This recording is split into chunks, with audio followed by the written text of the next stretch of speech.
Sa pagtatapos ng Hunyo 2010, ay siya namang naging hudyat ng panibagong simula para sa mga Bulakenyo. Yan ay nang manumpa sa tungkulan ang iniluklok ng mga mamamayan bilang ama ng lalawigan, si Governor Willie Alvarado. Nung araw ding iyon, ipinakilala ni Gov. Willie ang 7 mahalagang punto na sasalamin sa kanyang administrasyon. Kalusugan, edukasyon, kalikasan at kapaligiran, mapanagutang pamamahala, kabuhayan, katiwasayan at kaayusan, at kasaysayan at kultura. 7 puntong sabay-sabay na pinalalakas at pinagsusumikapang itaguyod ni Gov. Willie kasama si Vice Governor Daniel Fernando at mga kawani ng Kapitolyo. Umpisa pa lang ng kanyang panunungkulan, masasalamin na sa ika nga ay cleaner and greener capital ang kaayusan at pagmamahal sa kapaligiran. Binuksan din ang mismong tanggapan ng gobernador para sa People's Day, hindi lamang isa kundi 3 beses sa isang linggo upang personal na mailapit ng mga Bulakenyo ang kanilang pangangailangan kay Gov. Willie. Para naman sa lalong higit na nangangailangan, subalit hindi na magawang makapunta sa opisina ng gobernador, mismong Kapitolyo na ang inilapit ng punong lalawigan.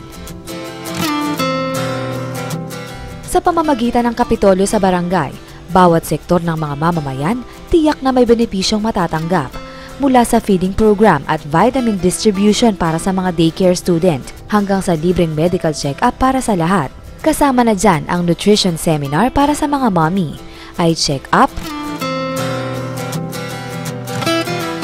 blood pressure check-up, blood typing, hemoglobin determination, at dental services. Pati gamot, libre na ring makukuha sa butika ng barangay. Wala man sa nasabing butika ang niresetang gamot, nakahanda naman si Gov. Willie para personal itong solusyonan. Sa mga naghahanap naman ng trabaho, nariyan ang Job Referral Program. Para sa mga nais magsiguro sa kalusugan, nariyan naman ang PhilHealth Assistance Program. Dala rin ng Kapitolyo sa barangay ang kanilang anti-rabies vaccines at kasama rin nila ang Aliscuto team. Pati ang reflexologist na magpaparelax at hair cutters para kina nanay, tatay, ate, kuya at bunso, kasama ring dumadayo ng Team Kapitolyo. Bago umalis ang Kapitolyo sa barangay, namamahagi rin ito ng nebulizers para sa mga barangay health center at maging sa mga kalalawigang higit na nangangailangan nito. Maging wheelchairs para sa mga nakatatanda at hirap makalakad dahil sa sakit, libre ring ipinamamahagi. Pero hindi naman tulong medikal ang ipinamimigay dito. Para naman sa mga nagsusumikap na paunlarin ang kanilang buhay sa agrikultura, nagpapamahagi rin ng gillnets para sa pangingisda, mulching film, seedling tray at organic fertilizers para naman sa paggugulay. Shallow tube well at power sprayer na kompleto sa accessories naman ang regalo ni Gov. Willie para sa mga magsasaka, at lahat ng yan may kalakip na grocery items. Pero hindi naman basta-basta umaalis ang Kapitolyo sa barangay ng walang kapalit na para rin sa ikabubuti ng mga mamamayan. Bago umuwi ang Team Kapitolyo, nag-iiwan ito ng mga binhi na kailangang itanim ng mga residente upang mapangalagaan ang kanilang kapaligiran at makaiwas sa sakit. Isa rin kasi sa seryosong nilabanan ng pamahalaang panlalawigan ang dengue outbreak sa Bulacan, at sinasabing ang punot dulo nito ay ang pagsasawalang bahala ng karamihan sa ating kapaligiran. Kaya nga bilang pag-iwas at paghahanda, malawakang kampanya ang tinutukan ng pamahalaang panlalawigan. Inilibot ang dengue caravan kung saan nagkaroon ng film showing upang maipalaganap ang kaalaman tungkol sa dengue, at nagsagawa rin ng school fumigation para mapuksa ang mga lamok na nagdudulot ng sakit na ito. Bilang suporta naman sa mga pasyenteng na dengue, sinikap ng sangguniang panlalawigan na maging libre na sa hospital expenses ang mga ito kung sila ay naka-admit sa alinmang district hospital ng lalawigan at maging sa Bulacan Medical Center. Hindi lang yan ang bagong pakinabang sa Bulacan Medical Center, dahil ngayon mas pinaigting at mahigpit na ipinatutupad sa mga kawani at medical practitioner dito na maging mas magalang at maunawain sa pakikitungo sa mga pasyente at mga kapamilya nito. Bukod pa dyan, meron na rin itong sariling hemodialysis center na mayroong 10 dialysis machine na mapakikinabangan ng lahat sa abot kayang presyo. Kaya nga hindi na kailangan pang lumayo at gumastos ng malaki ng isang Bulakenyo na mayroong chronic kidney disease dahil ang dialysis na siyang #1 life-saving option ng may ganitong uri ng karamdaman ay nagkakahalaga lamang rito ng 1,400 pesos na maaari pang mabawasan hanggang 700 pesos para sa mga pasyenteng talaga namang hindi makayanan ang ganitong halaga. At kung meron pang PhilHealth ang pasyente, maaari pang mabawasan ang 700 pesos na ito. Dahil na rin sa malaking bentahe ng pagkakaroon ng PhilHealth, nais ni Gov. Willie na magkaroon ang bawat nangangailangang Bulakenyo nito. Kaya nga bukod sa PhilHealth sa Kapitolyo sa barangay, nagkaroon din ng iba pang PhilHealth distribution programs para sa iba pa nating kalalawigan. Samantala, pinag-iba yung pakikipag-ugnayan naman ang naging susi para makalikom ang lalawigan ng mas maraming tulong, gaya na lamang ng wheelchair donations mula sa mga delegado ng bansang Taiwan. Maging sa domestic support, nariyan ang mga medical practitioner at volunteers na kasakasama ng pamahalaang panlalawigan maging sa iba pang medical at dental missions. Isa na rin sa pinaka-epektibong pamamaraan ng pamahalaang panlalawigan upang lumakas ang pakikipag-ugnayan nito sa mga volunteers at sponsors ay ang pagbibigay nito ng karampatang pagkilala at pagsuporta sa mga ito. Maging mga maliliit na sangay ng lokal na pamahalaan, sinisikap din itong himukin na lalo pang pag-ibayuhin ang serbisyo. Kung pagbibigay pagkilala rin lang ang pag-uusapan, maging sa mga kabataang nagsusumikap na makapag-aral ay may gantimpala rin ang pamahalaang panlalawigan. Yan naman ang tulong pang edukasyon o scholarship na siyang magtatawid sa mga kabataang may katangi-tanging husay at talino at mga kabataang kapos subalit desididong makapagtapos. Para naman solve sa mas maayos at kumbinyenteng pag-aaral, sinisiguro din naman ang kalinisan sa bawat silid-aralan at paligid ng mga paaralan dito sa Bulacan. Katuwang ang mga mag-aaral, nagtanim rin ng mga halaman sa mga eskwelahan.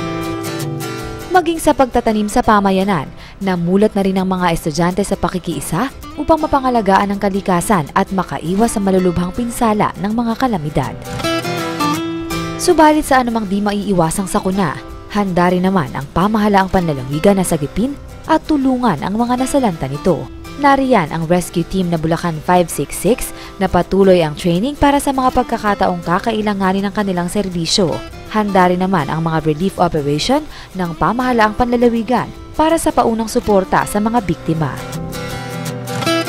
Gayun din, tuloy-tuloy ang kampanya at pagtutulungan ng iba't ibang sektor upang maisalba pati ang Kailugan na apektado rin kapag may kalamidad. Matatandaang ang Kailugan ng Marilao, May Kawayan at Obando ay napasama sa World's Dirty 30, kung kaya naman inaaksyon na rin ang pagsasaayos dito. Binabantayan rin ang waste management ng mga factory na maaaring maging sanhi ng pagdumi ng Kailugan.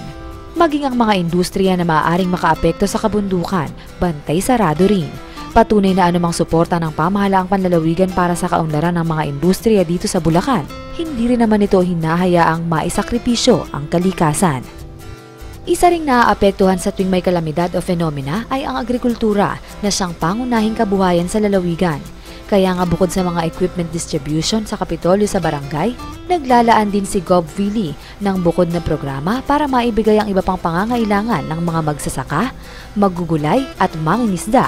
Kasama rin si Gov. Willie ng mga magsasaka kahit sa paghingi ng tubig sa panahong kinakapos ang mga ito. Patuloy din ang mga programa para sa ikauunlad ng maliliit na negosyo sa lalawigan, gaya ng trade fairs at forums na nakatuon lamang sa usapang business. Para naman sa mga pinipiling mamasukan upang kumita, jobs fair naman ang solusyon ng pamahalaang panlalawigan upang ilapit na mismo sa mga Bulakenyo ang trabaho.